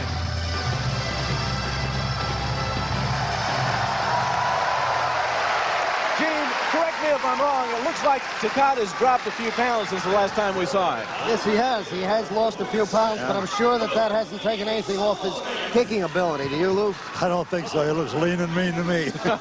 Very lean and mean. What a physique. This guy, he looks like an Olympian, doesn't he? He's in great condition. But now let's take a look at Billy Scott. Billy Scott looks like he's coming in in at great shape. 5'11". He's a short kid, but he's heavy. He's 220 pounds, so he's nothing but muscle. Takada, as you said, the world heavyweight pro wrestling champ. He can do it all. Wrestle, kick, hit, make it look easy. He's got to be the favorite tonight, but take nothing away from the kid from Nashville. He put away James Waring, who held the IBF Cruiserweight Boxing Championship, 4 U.S. Kickboxing Championship. Billy can hold his own in the ring with anybody, but in the ring against Takada, he may hold his own, but I got to think Takada to come out and win. What do you think, Lou? Takada is a veteran compared to this kid, and he's been down that road before, you know. So I've got to go with Takada myself. All right, but let's this see should what be happens. interesting. Okay, a lot of heart. Billy Scott has got a lot of guts climbing in the ring with the world champion. But I tell you, Billy, if he has one thing going for him, it's enthusiasm. And that's what we're probably going to see a lot of right now is Billy kind of spars around looking for a chance. Some bright purple trunks that Takada's got on. He's looking really thin and trim. Oh. Beautiful What kick a to the side head, of the but Billy is in shape, huh, Lou? He's in shape, but you shouldn't be catching too many. Pitching is better. Yes, indeed. Uh-oh. Takada got caught, and down he goes, and Billy's got him on the floor right now. Let's see what happens. Well, you have to remember, Billy trained against a boxer and a kickboxer when he trained against Waring. So he took a lot of training, how to stop the punch, how to stop the kick. So he should be able to take Takada's kicking game away. Do you think he can do that? Well, he can take it for a while. He sure can. But if he catches it in the right spot, bye-bye. Well, the fans are really into this one. This is the main event, ladies and gentlemen. Takada in the purple trunks and Billy Scott in the green. And the young man you got to give him a lot for going against this great champion tonight in the main event. The youngest sumo wrestler in history, Koji Katao, the youngest Yokozuna in history. I coached him for six months. He came over here. Takada knocked him out, one shot to the head, and he was out like a wedge, man. Yes. 380 pounds. Takada's got a lethal kick, and that's one thing we have to look out for. Once that kick explodes, it'll be all over very quickly. But so far, Billy Scott's still hanging tough. Referee's got the trigger pulled. He's almost ready, and he's going around the ring asking Billy Scott. Billy's trying not to give away any. Actually, just a minute. This is a special fight, I understand. They're going to go with a point system. We didn't mention that. Do you notice that there's no points? No, that's the rules of this match. So that's real wrestling. This is 60-minute time limit, but there's no points. And if they go the limit, it's a tie. So Billy's got a lot of chances here, but I hate to say it, I don't think it's going to go for the length, huh? Well, so what we're saying is that all the point systems we talked about earlier are out the window. You go for the ropes, you get knocked down, no points are deducted. This ends with 2 men, 1 standing and 1 on the ground. So Billy, if he can go the distance, has a chance to really impress this crowd. But right now, Billy's in a little trouble in the center of the ring with Takada going for a ride. Well, in real wrestling, the idea is the best man can win. And when you go from money marble to chalk, and what you do, whatever you can do, you can go ahead and use it to win or whatever you can do to lose. And that's the way it is. The point system and so forth goes out the window, and you go in and you knock down drag out. All right, and that's what it is. It's a professional street fight, isn't it? That's exactly right. Well, the fans have quieted down right now as they're watching intensely at the movements going on in the center of the ring, and I'm impressed. Right now, Billy Scott is holding his own against this great champion. And now he reaches for the ropes, but he doesn't lose any points. And The referee breaks it up, and they're up again. You know, I told you earlier about the power of the low kick. Takada's a guy, actually went on a TV show and showed the power of his kick. On a machine, they had a guy hit it with a baseball bat. It scored something like 100. Takada kicked it with one of those side kicks you've seen and scored 150. Now, you just think of having somebody of that size hit you in the legs or body as Takada is doing, and you realize how the kick changes this whole sport around.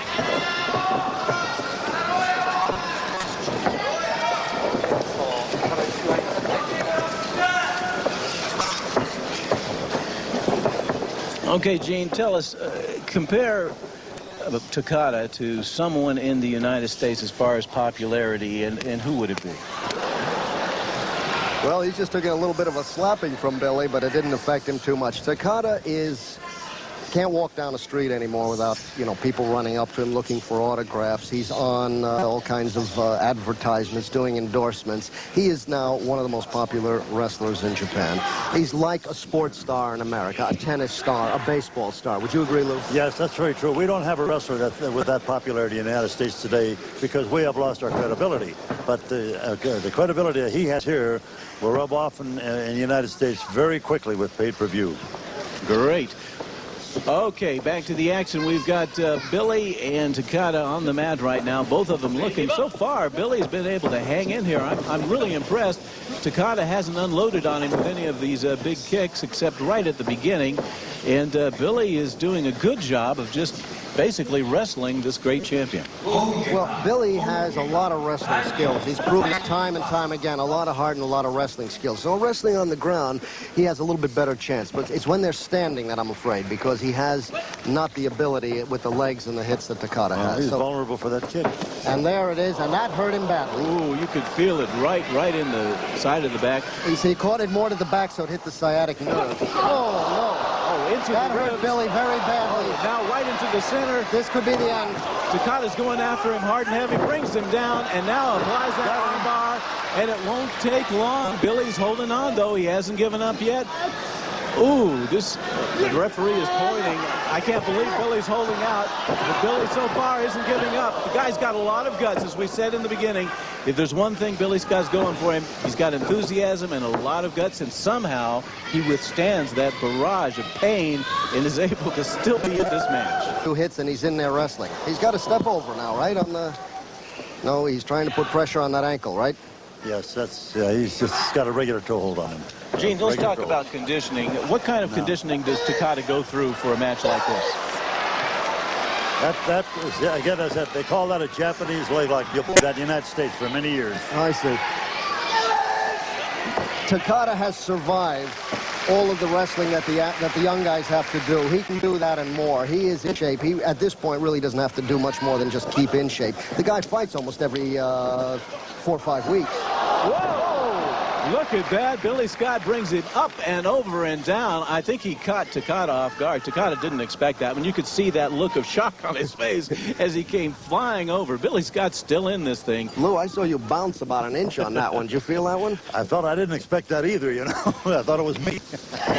Whoa, Billy Scott's going after this one. He's not giving up easy. He escaped almost sure of death just a few moments ago, and now he's coming back with a big throw on Takada.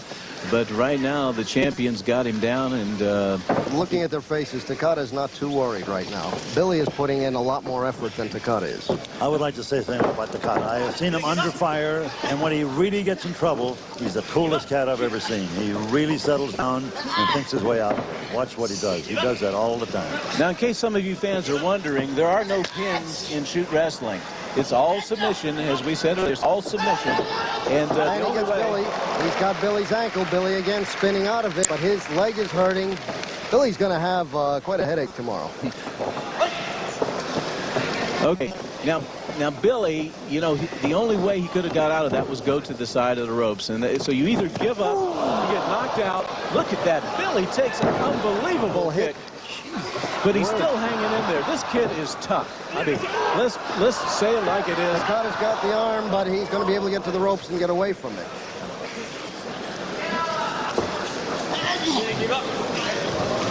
Well, remember, there's not a point system here, so the rules are still in effect, but there are no points deducted. Right. So no matter what happens, this thing either goes the length and it's a tie, or somebody submits, or somebody gets knocked out. It's basically, as I said at the beginning, because of no points, 2 men come in, 1 man walks out. But Billy took a shot to the head that I got to tell you is as tough as any heavyweight boxer's punches, and just breezed on with it. The one thing I'm concerned about Billy wants to win this thing so bad. He wants to make a good showing. He may wait too long to give up. That's one thing we have to worry about with Billy. The guy's got a lot of heart, a lot of enthusiasm, but he hates to lose. Billy's got in the green, Takada in the purple. And right now they're standing up, and Look out, that's trouble right in the solar plexus. That's a down. That's a down. But no points lost, but we might get a countdown. Right now, the count begins against Billy Scott. You heard that grunt. That knee landed right in the solar plexus. That takes the air out, right? Oh, sure does, right. Look at that. Sure Scott does. gets up, and he doesn't wait for the full count. And whoa! Takada goes at his leg once again. Billy's in a lot of pain. You can see him grimacing. And Takada He is can't defend relentless. it anymore. It just looks like a matter of time, but you never know and shoot. Watch out, Billy's got him from the back. This might be a suplex. No, he brings him down forward. I'm surprised he can still use that leg. He took 4. You can see how lit up and red that leg is. The fact that he can still use it, he must be in some kind of condition. Well, the kid's got a lot of courage. It's a great deal, as we all know by this time. He's taking a lot of punishment. Yes, there's probably a pain going through that body right now. I wouldn't want to be Billy Scott tomorrow morning, let me tell you. Right now, Takada's got his leg in a lot of shape, and Billy's slapping him, and now he reaches for the ropes and gets out of trouble. A lot of pain being put on Billy Scott right now, but he's holding on. Amazing that this match is still happening. Well, Takada's chopping him down bit by bit. That's what he's doing now. And he's got that left leg shot. Whoa, and he grabs Takada, goes to work on his ankle. You're seeing an exhibition of pure courage right now. Billy Scott going against the world champion, Nobuhiko Takada. Well, Billy giving away some weight, giving away a lot of experience. Takada really is, he's not in danger right now. I think he knows that anytime he wants to really barrage those kicks, he can put them away. What do you Sure, think? he's going to pick his spot. Of course, he's going to get him straightened out. When he got him exactly where he wants him, it's bye-bye. Now, how many announcers at the main event of a wrestling match anywhere in the world except Japan could whisper while the match is going on? And that's what we got right here. People are loving this match. This crowd is into it. They're on the edge of their seats. They're intensely watching the action. This is what you call a fantastic sport, professional shoot wrestling. And we got 2 great people in there. Young Billy Scott, full of courage, spirit, unbelievable. He hates to give up, but he reaches for the ropes. And his leg and his ankle must be in pure pain right now. The crowd applauds him. He is just one courageous kid, but at this point, I think he's overmatched. What do you think, Lou? Yes, it looks that way. And he's going to chop him down. That's it. Sure. It's finished. His leg is gone. I'm sure it's numb. I'm sure there's no feeling left in it. The agility's gone. Oh, as you say, Lou, he's just chopping him down, just like a tree. Well, right now, Billy's on the ground in this count. He's a 3, 4. Billy's trying to give up. He's trying to get up, but I don't know if he can. The leg won't hold him. It's worthless. If he gets up, the leg won't hold him. He's up. He's up. And the crowd gives him a big round of applause.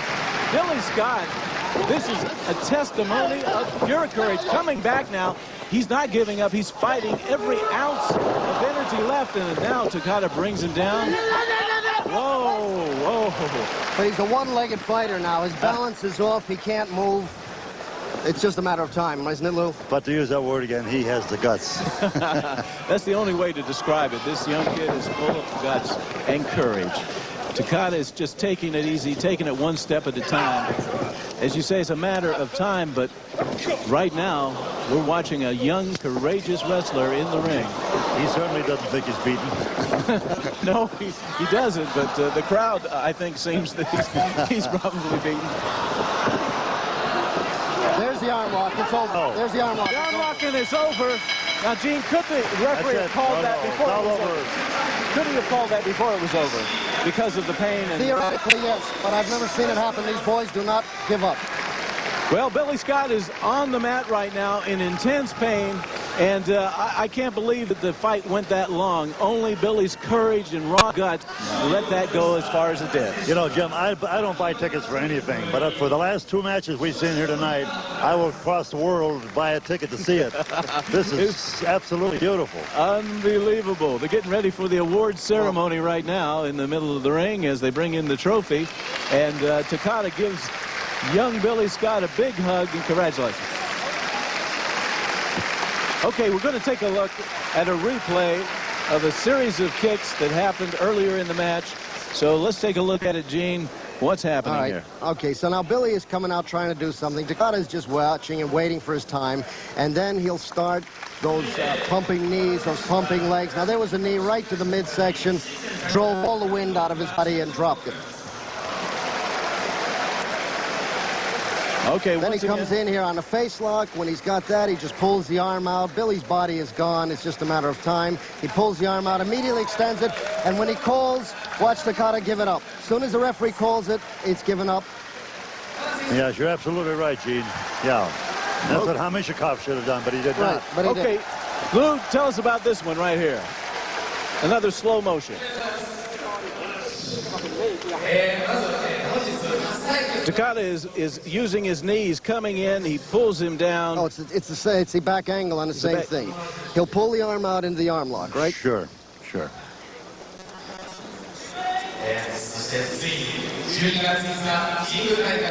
Okay, now we're going to look how Takada actually chopped that tree down. Yes. We're going to look at those kicks that brought young Billy Scott to the ground. One. Look at this. Unbelievable power. Now, believe me, as I told you earlier, those are coming in with the power of a baseball bat. Oh, just 5 degrees, little by little, and pretty soon there's nothing to stand on. That's it. Well, you don't have a leg to stand on, you're in trouble, gentlemen. And here comes... Billy's trying to fight back, but you can see the legs are gone. There's no mobility. There's no anything in the fighter. That's all. Yeah, Billy he's got a lot of space. He's fighting on raw guts right there. Right now we go back to the center of the ring, an interview with Takada. And the crowd right here is listening for those words. And they give him a big round of applause as the world champion maintains his belt and his championship and takes a big bow.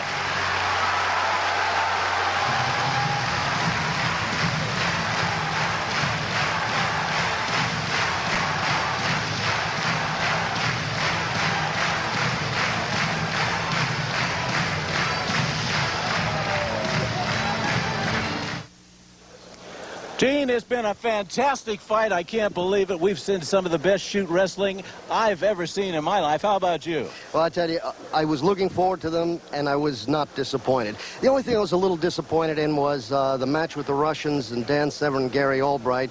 Gary really didn't get much of a chance to show off what he could do. Dan wanted desperately to show what he could do. He took in a lot of time. I think there was a few points where he should have gone out and tagged out and brought Gary in. That might have changed the end of that match. Well, next time we're going to see Gary go maybe one-on-one, and we'll see a lot more out of him. He didn't really have a chance to show himself. On the other hand, the world heavyweight wrestling champion Takada did himself proud. He obviously had it all. He out-wrestled Billy. He out-kicked him. He out-hit him. That's the way the game goes. Thank you, Gene Pelk. I'm Jim Doherty. Hope you enjoyed it. We'd also like to thank Lou Thez, the great champion, for joining us here at Osaka Civic Auditorium in Osaka, Japan. Shoot wrestling, folks. Join us again. Thank you.